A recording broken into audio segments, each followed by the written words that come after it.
Okay, welcome back, everyone. I'm going to use the next 30 minutes to give you a bit of an overview of our team's perspective on LENR research in the US. So I want to emphasize this is not about our research in particular. We try to give you as broad as possible an overview.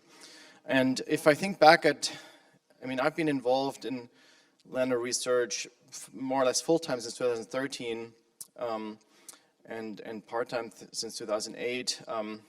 And so I can't give you the full historical rundown, but I think most of you maybe are also most interested in what's happening now and what's going to happen in the future. So I give you some background on my perception of LENR research in the US before 2015, and you'll see in a second why 2015 is an important year. So when I got involved, there were no large-scale programs with cumulative results that got published that people could build on. There was quite a number of one-off funding of smaller projects, and so here I list, and I'm sorry if I didn't include anyone who should be on this list.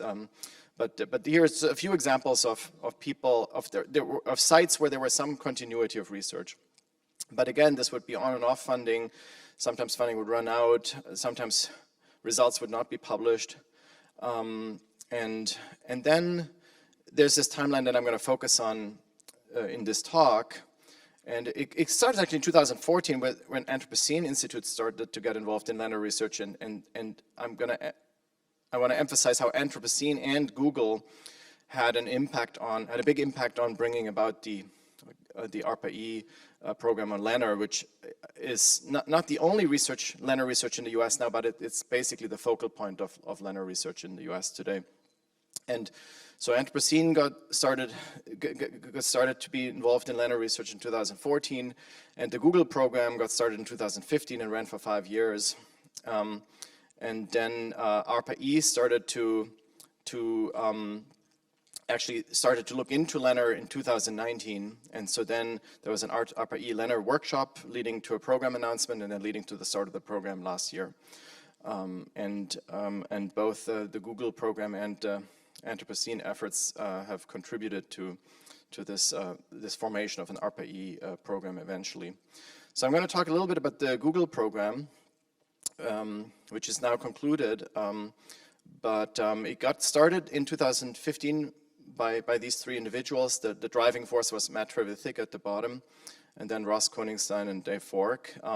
And the basic sentiment was that there's a disconnect between the promise of LENR research and the kind of attention it has received, and the polarization between some people taking it not seriously, some people taking it very seriously, and so the goal was to resolve this unsettled status of cold fusion, and by doing that, to bring in new people into the field, to publish everything, their effort was secret for reputational reasons at the beginning, but then later they came out and had a significant number of publications. So 27 publications resulted from this, $10 million invested over 5 years.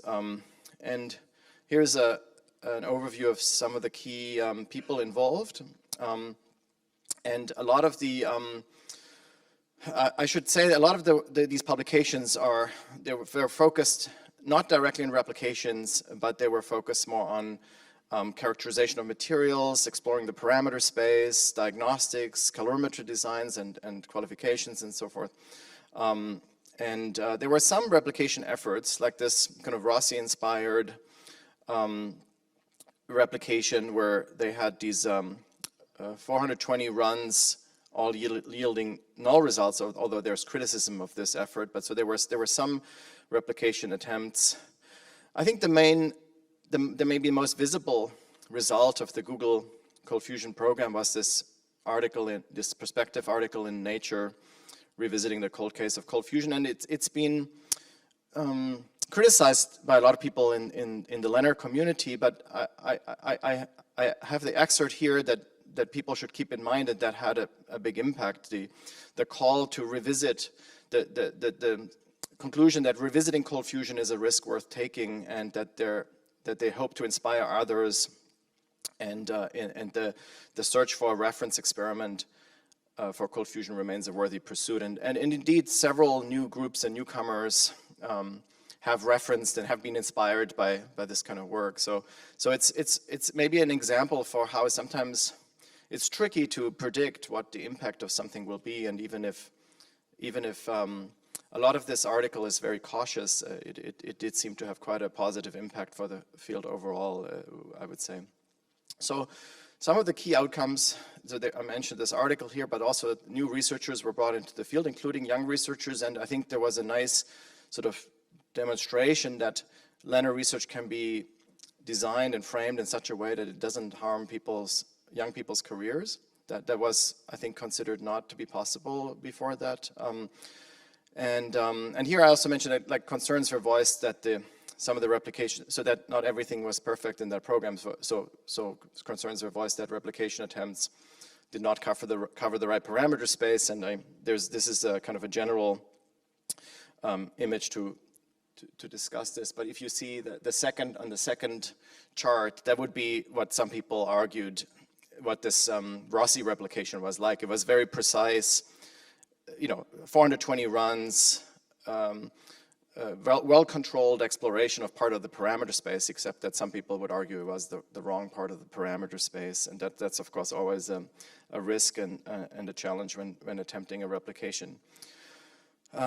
So then ARPA-E gets involved in 2019 and studied LENR landscape for 2 years with Scott Shu being the driving force, but also other members of the ARPA-E team being involved, and this led to the beginning of the typical ARPA-E process for new projects, at which there is a workshop, and so there was a 2-day workshop in October 2021, and then that later led to program approval, the funding opportunity announcement, development and issuance, and then the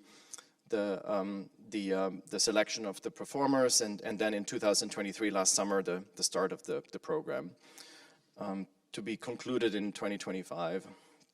And so I want to spend a little bit of time to emphasize what the perspective is that ARPA-E has taken and has synthesized from these 2 years of looking into the field. And here are some of my own slides that I think capture quite well, I think, the philosophy behind this. And so ARPA-E, I think, sees this as a field that has not fully formed and where it's not so clear what the potential of the field is. So they're much more cautious than many of us in a sense that for them, the fundamental, I remember the discussions always, there's an English expression, is there a there there? Is there something there? And so this could be articulated as the question, is there really a new effect?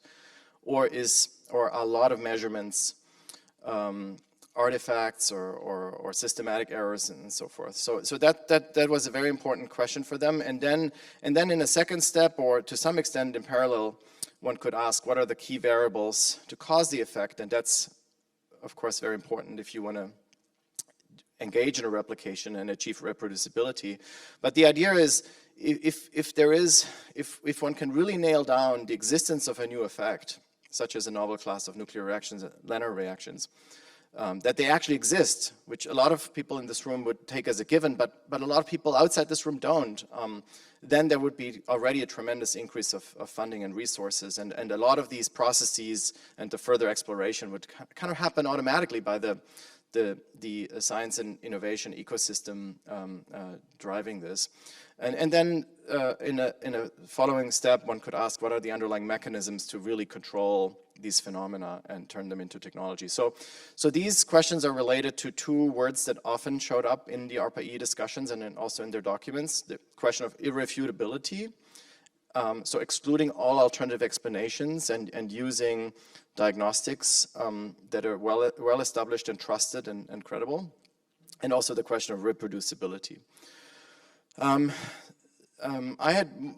time ago I created this little chart to illustrate how there's a wide variety of different LENR configurations and also of different LENR observables. But in the end, it all comes down to similar kind of nanostructures, metal hydride nanostructures that have some sort of dynamics going on. But then also ARPA-E made a pretty conscious choice that they preferred to focus on energetic particles and not on heat because, and I'm going to talk about this a little bit more later, because heat is not a very proximate type of product. So heat is supposedly generated by something else first, and then heat is the secondary product of that, and then heat is susceptible, measuring heat is susceptible to certain types of systematic errors, and you have to do an energy balance and all that. So, and I know there's this discussion of whether, of course, I think there's consensus that not all LENR experiments, even if something interesting is happening, emit energetic particles, but some of them do. I think most people would also agree with that. And so then the choice was basically, let's focus on those that do and nail that down, use that to establish the reality of a new effect if it exists, and then we can study excess heat after that. So what qualifies as irrefutable evidence? So excess heat would work, and there is an excess heat component in the ARPA-E program. They just had a limit on how much funding could be applied to excess heat related research. But then it does require comprehensive characterization of the calorimeter, which often hasn't been done or hasn't been shared, and then also a full mass and energy accounting of the system. And it's just a bigger step to take for skeptical observers. So the focusing on nuclear products, especially prompt nuclear products, may just be the easier route to help the field move along. And so, and I should mention that what was not a major criterion in this initial phase is the direct suitability for technology development. That ultimately is on everybody's mind, but the idea was that can happen farther down the line. It will happen almost automatically if the existence of anomalous effects or novel effects is irrefutably demonstrated. And it doesn't have to be the most impressive results. It doesn't have to be huge fluxes. It's all about just having, it doesn't have to be, 50% of all samples. If 5% of all samples of all runs show something, that's plenty good enough, as long as the results are irrefutable in terms of the diagnostics used, the way they're understood, the way they're documented, and so forth. So some of these things are captured here in this slide from the LENR workshop, where these are some of the key findings of the ARPA-E team after these 2 years of studying the field. And I think that's very interesting for us to take that seriously, what they found, and to reflect on this. So their findings was that there was a lack of the kind of experiments that are needed to establish widely the reality of these effects. And there's disagreement among the researchers what sufficient quality of experimental documentation, for instance, comprises. There's problems around secrecy and isolation of the field, and not enough connection to adjacent fields or well-established practices. And also some issues around the way research questions are posed that are not maybe enough connected to other relevant questions. So then the goal of the program was the recommendations was to design the program in such a way that these criticisms or these concerns could be overcome. And so that led to these pillars of the program, where the main goal being at least one on-demand, repeatable, irrefutable LENR experiment that can be published in a top-tier journal because of the quality of the research, would allow it to get published in such a journal, and then have multiple teams to pursue this goal. And so the idea is that if we have that finally, a so-called reference experiment, a kind of lab rat whose production of an anomalous effect is widely accepted, then the scientific and innovation enterprise would basically take care of the rest, almost, not entirely, but there would be almost automatically a follow-on program with a larger amount of funding, and then a handover towards the private sector and a much wider range of researchers. Okay, so that was kind of the initial conception. Then there were two announcements. There was the teaming announcement and then the actual funding opportunity announcement, the program announcement. And so here I'm just showing how some of these discussions and findings found their way into this documentation. So again, a key goal is to get convincing empirical evidence of nuclear reactions in LENR systems. And the fact that they mentioned this as a key goal reflects that their view is that there hasn't been convincing empirical evidence of nuclear reactions. Maybe some of you will point at some papers and say, like, this paper might do it, but basically their argument is that none of these papers are comprehensively enough documented with the diagnostics, with all alternative explanations addressed, with the diagnostics sufficiently characterized and positioned and placed in the right types of journals to get this visibility that's needed here. And then the secondary goals, like bringing in new participants, new perspectives, new capabilities, better, like state-of-the-art capabilities in some regards. And also, they were also recognizing some critique that was some concerns people articulated about the Google program, that they didn't bring in enough long-time LENR practitioners. So for them, it was important to have new people come in, but also bring in long-time LENR practitioners. And the fact that they're taking it quite seriously, I think, is reflected in this paragraph here, where they say LENR may be an ideal form of nuclear energy. So they're excited about it in many ways. And you'll later see at the start of the program, they also said we're super excited about this program, but some of these issues need to be overcome. They also acknowledged the complex and controversial history and the important work that was done by the community, resulting in hundreds of reports of papers. So they consider these to be very important pieces of evidence reported, but there's not a single paper that would fulfill this criteria of irrefutable evidence that would motivate the greater scientific community to move into this field. So yeah, here the repeatability and the irrefutability and the scientific rigor were all issues that they pointed out here, and so these were then the requirements for participating in this program, to build on existing LENR research, to reference previous work and try to sort of upgrade it, bring it into the 2020s, so to speak, with more comprehensive protocols, more state-of-the-art diagnostics, and then spending a lot of time on the publications to get them polished and get them into strong journals, and work with LENR practitioners and with all of you to make that happen and draw on your experience and your work. Okay, so these are then the 8 ARPA-E program performers. There are 6 experimental teams, and I'll step through them quickly in a second. And there are 6 experimental teams, and there are 2 so-called capability teams that are supporting the experimental teams. This was the kickoff meeting at the ARPA-E headquarters last fall. And again, here there was the emphasis that LENR projects will receive our significant attention. They're particularly passionate about the LENR program. Okay, so here are now the 6 experimental projects. So this is a company in Michigan that works with these palladium composites, and they have this in situ radiation detector in the chamber, and they do report gamma emission.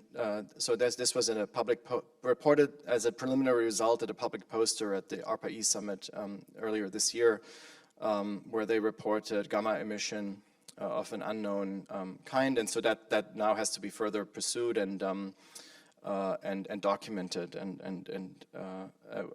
yeah. So there'll certainly be further documentation and hopefully publications on this. There's another project The second project that originates from the US Navy, and they particularly reference the PAM-BOSS, Larry Forsley co-deposition. So they're building on the co-deposition work, but they're having detectors built into the co-deposition cell to get more like prompt nuclear product detection. There's the group at Berkeley National Labs and Lawrence Berkeley National Labs and UC Davis. They're building on work that was done in the Google program, glow discharge setup with a target that is electrochemically loaded from the back. And they actually reported some unknown peaks in the mega electron volt range from this configuration that are still also preliminary data that you'll probably and hopefully hear more of. So that's the kind of status there. There's the fourth team is at the University of Michigan, working with the Arata-style nanopowders that result from a cooperation with Japanese partners. So they built this high-resolution calorimeter. It's very well characterized, and they did get an excess heat result, although they have been very cautious in terms of interpretation of this result. But they have reported already as a preliminary result at the kickoff meeting this kind of excess heat result that stands out compared to like a helium-based control. Here's the helium-based control. Here's the powders, the nanopowders with deuterium. There's a group at Stanford University that work with these nanoparticles and they focus on helium as an observable. That's their cell, and they work with kind of not a 2-laser setup, but a 3-laser setup to stimulate phonons in the sample. And on the right, you see their calibration run for helium detection. And then there's us at MIT, which we focus on a family of four gas-loaded laser irradiated experiments, samples that in this family of experiments that are listed here: Mastro Matteo Biberian, Nassisi, Uchikoshi, and Palyukov, and the chambers are very similar, but the samples are different and the lasers are different. So we can, from a very similar with a very similar experimental configuration, by exploring different parts of the parameter space, we can replicate and build on these four historical reference experiments. Okay, then there are the capability teams, and the motivation for the capability teams comes from this, what I mentioned earlier, this sort of long causal chain that has long been a headache for the LENR field and has been a source of concern for many newcomers or external observers. The fact that we often have we report on these macroscopic activation processes. Something is done macroscopically, and then we have heat as an observable, but then we all know there are many steps in the causal chain in between, and they're often not characterized, and that's what makes it hard for people to understand what's going on or to conceptualize what's going on. So another way is to try to come in earlier in this causal chain at the end, and at least for those experiments that report nuclear products, to come in with nuclear diagnostics, and also to have a better characterization of the nanostructure of the sample, and also of the stimulation of the sample. Here you see just for illustration, some phonons as they're being recorded. But then, for instance, we work with laser, or rather light matter interaction specialists to excite our samples, to stimulate our samples in a controlled and well understood way. So that would result in a much shorter feedback loop. And then the idea is also to bring in domain experts. So there's the experimental team that's basically the architect of the experiments, but then there's this kind of systems integration of bringing in domain experts, and those are the capability teams and other external collaborators to help characterize the nanostructures, to help characterize the stimulation, and help to characterize the resulting products. So the two capability teams are Texas Tech University, that's focused on sample characterization through some advanced SEM and elemental analysis techniques, and also gas analysis.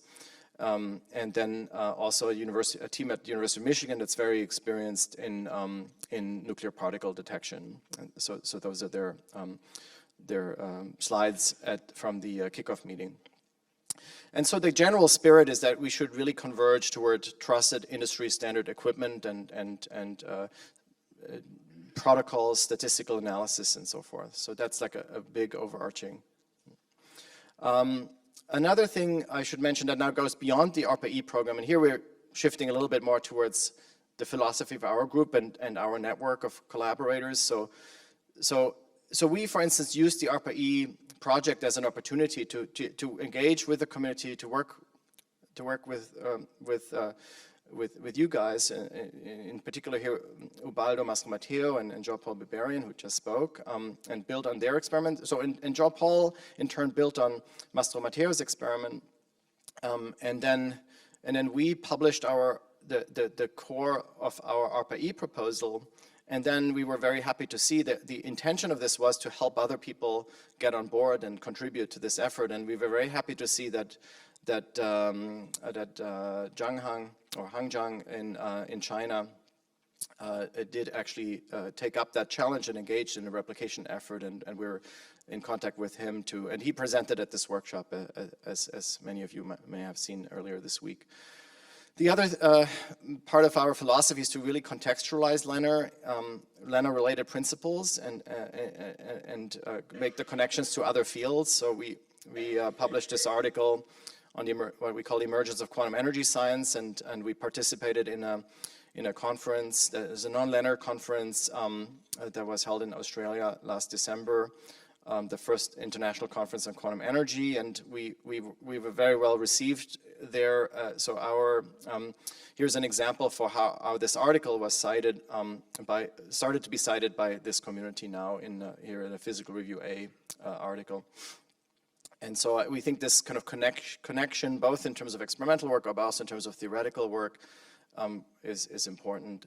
So the ARPA-E program is dedicatedly an experimental program. So again, the philosophy is to establish the existence of these effects, and then in later iterations of a program, and to allow other scientists to come in and do more of the theoretical modeling work. We are doing this in parallel at MIT.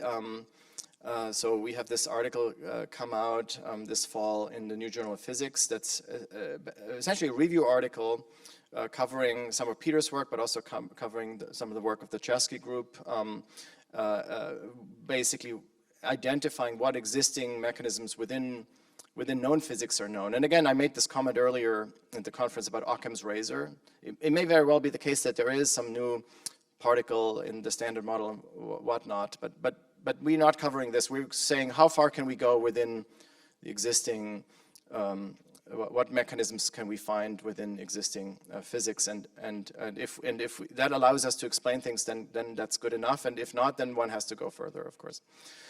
So I'm going to step through this quickly because my colleagues, Jonah and Matt, have already discussed some of this. So there's this modeling work that aims to relate the independent variables, experimental variables, to fusion rate expressions that then correspond to experimental observations. And basically that means that one can use, this kind of modeling work means that one can use data from existing databases such as the NuDAT database on nuclear excited states as inputs, and ultimately the goal is to really relate these experimental parameters that fall into the buckets of lattice structure, lattice composition, lattice stimulation to the experimental outputs such as reaction products and reaction rates.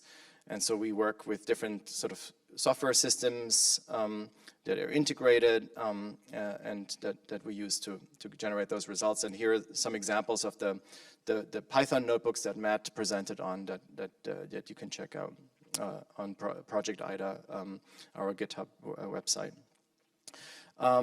Okay, so I'm coming to my conclusions here, or rather giving a bit of an outlook and context. So I've often used this image of drilling through a mountain, which typically happens from two sides, and then the goal is to meet in the middle. And so we view the ARPA-E experimental projects as coming in sort of top down and getting more and more control, more and more characterization, more and more understanding of the occurrence of the anomalous effects.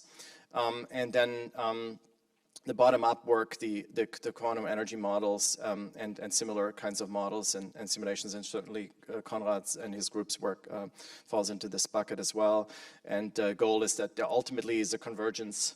And I've often mentioned, I didn't have time to talk about this today, the history of the transistor. I mean, and essentially that's what happened when the transistor became a reality. There was a convergence between the theoretical work and the experimental work in the 1940s.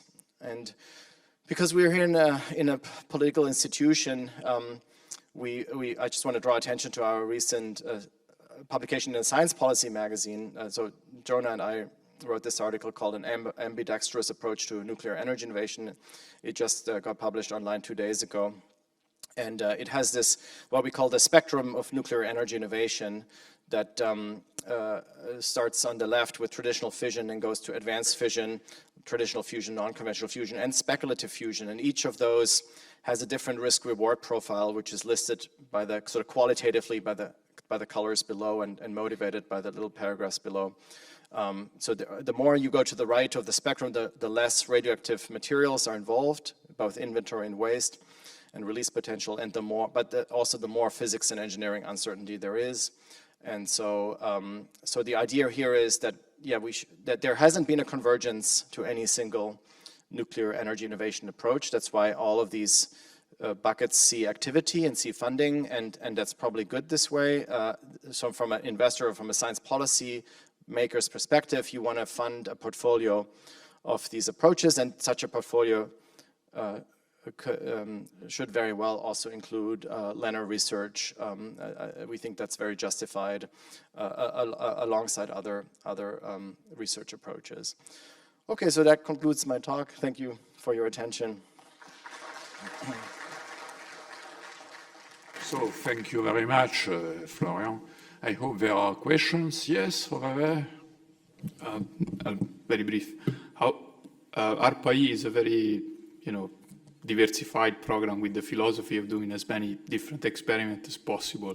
How do we bring this kind of philosophy here in Europe? We need this kind of diversification of different energy sources, any nuclear sources. Do you have an idea? I don't know. I'm not sure what I mean. It would be good to have an ARPA-E-like program in Europe. Is there a way to bring it here? Yeah. I mean, there are different. There's a recognition. I mean, ARPA-E grew out of DARPA, right? And there's a recognition that these DARPA-like models work very well, and the U.S. has pioneered those and has been very good at implementing them very successfully. And then there's other parts of the world now that aim to imitate. And establish similar kinds of institutions. There's ARIA in the UK. There is Sprint in Germany. There is also JEDI, which is a French-based European-wide effort. But each of them are slightly different. And the question is, it's too early to say which of these models will succeed in replicating these U.S. innovation agencies. But I have to say, I think my sense is that it has a lot to do with who are the people. These are usually run by a small number of people, but one of the differences I observe across different such programs is how many domain experts are involved. So my experience with ARPA-E is there are a lot of domain experts involved, and they're both, my sense is that their personality style is that they're both, they tend to be both rigorous and open. And I think that's a very important but a very rare quality to find, because typically, when you pick a random scientist, they may be quite rigorous but not very open. Or if you pick somebody from our community, probably people are very open but maybe not so rigorous always. So it's hard to find people that can run and manage these kinds of programs.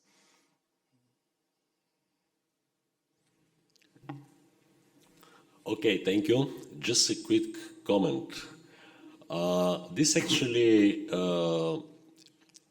ARPA-funded projects, which you mentioned today, if they continue in this way, with these experimental schemes, they are not going to achieve anything.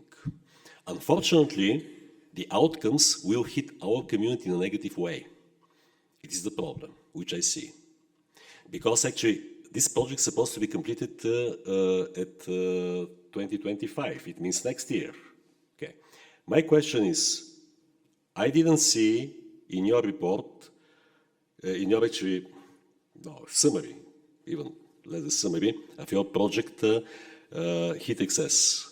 Do you plan something in order you to get heat excess in your project? There, among those 6 projects, the University of Michigan project is most focused on excess heat, even though they also have neutron detection and other detectors involved. But the focus is explicitly not on excess heat. Excess heat, that doesn't mean there's not a denial that excess heat exists or that it's worthwhile of study, but it's the philosophy is that this is not the easiest thing to help the field move forward at this point in time. But because some of the LENR experiments do exhibit nuclear particle emission, the convergence of the people who designed this program was that the focus should be on those kinds of experiments now. And when those could be conclusively studied, and at least one of them could be irrefutably demonstrating the existence of LENR, of a new effect of nature, then in follow-on research, excess heat can be explored as well. Can I like your risk-reward paper. I think it's exactly what the ISCM&S needs to be putting together that brings this together. And if possible, I'd like to get a copy of a preprint or something, if you could email that out. Yeah. Yes, thank you very much. You gave us prime-hand information, you know. How much of this information will be published soon? Because, you know, this is quite... we could have considered that. Most of what you said confidential. So... no, all of what I said is public information. I mean, this is all public I put the information. sources in for every slide. So this is all, so the on the ARPA-E website, the documentation from the kickoff meeting, all the funding opportunity announcement, the related announcements are public. So all of what I had in my slides is public information. Thank you. Yeah, and there will be, of course, the majority of the findings of the program are not written up or have not been synthesized or generated yet, because the program will still go on until the end of 2025. So we'll see, hopefully, a large number or a significant number of publications from this program in 2025 and 2026. I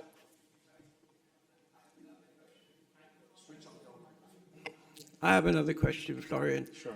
Thank you for it's an incredibly comprehensive overview of what's a very large project. Wow, you've been a busy guy, haven't you? In your key criteria, you mentioned anomalous heat and particle emission.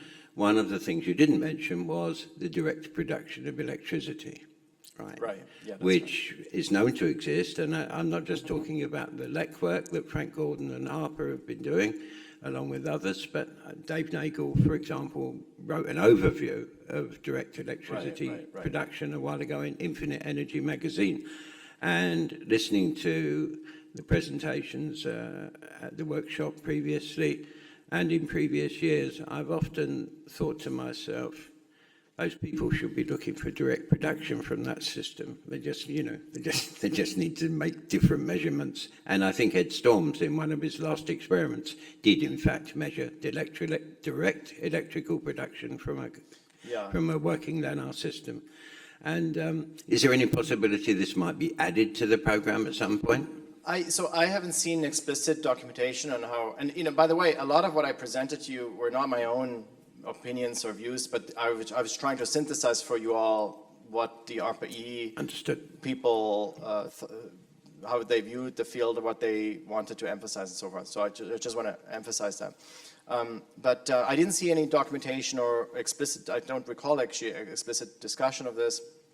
So I would guess that it would probably be interpreted similarly to excess heat as something that's interesting, that's potentially real, but it's maybe not well understood or well characterized, and probably not the most suitable observable to break what they call the stalemate of like the field being underfunded but at the same time not being able to produce the state-of-the-art equipment and all that. So that's what they identified as the stalemate that should be overcome with this program, and then we can go in all different directions and pursue also what you're suggesting. I think there is that would just be not considered maybe a suitable stepping stone towards the next phase. Okay, it's a shame because in my opinion it's a superb stepping stone, because when you're looking at systems with zero power in, zero applied heat, and you're still getting, maybe milliwatts, there's The last question by I mean, I would say that, we saw the question from Matt about the galvanic effects and so forth. So there's always the question of alternative explanations. And for instance, with neutron measurements, with liquid scintillation, neutron detectors, with state-of-the-art electronics, like I showed, it's very hard to find alternative explanations for these measurements. And so that would be very suitable to break the stalemate of the field being underfunded, basically. So and I should say, both in response to your question and Dimitri's question, if you have suggestions on how to improve the program and the research that's being done, feel free to write it up, and you could either you could write something.